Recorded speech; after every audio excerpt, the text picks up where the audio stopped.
I was trained as a scientist. My background's in the hard sciences, physical sciences, the earth sciences.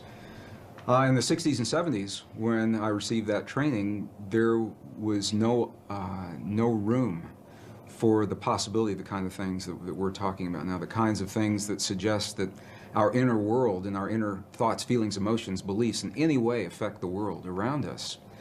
And it was through direct experience. What I began to understand was that this is the great secret that everyone knows except us in the West.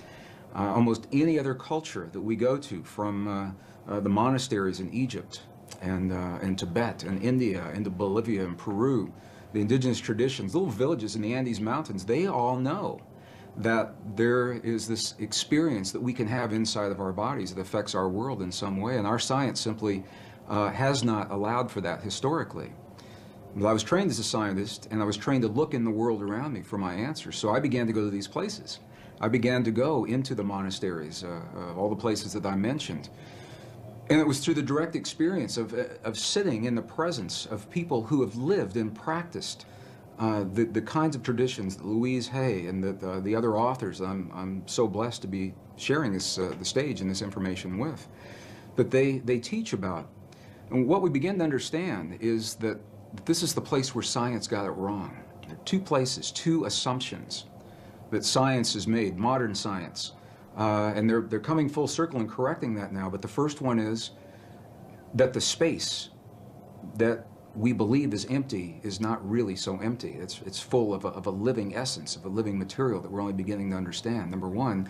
And number two, the fact, and it is a fact now, that we may have experiences inside of our bodies that influence the world beyond our bodies through the conduit of what's in this space. And I just want to emphasize, science is good. And I believe our science is good and served us well. It simply is incomplete.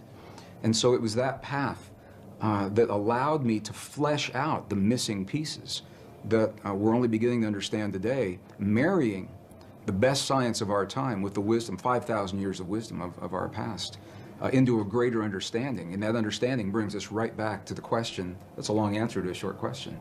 But it brings us back to where we're only now beginning to understand that there is something that we can do in our lives that influence not only the physical body, ours and those of other people around us, but literally influence the physical reality of our world, and that changes everything. It changes everything that we in the West believe about ourselves, because we all are having experiences every day, whether we are consciously aware of it or not. Those experiences are physically affecting our bodies and our world.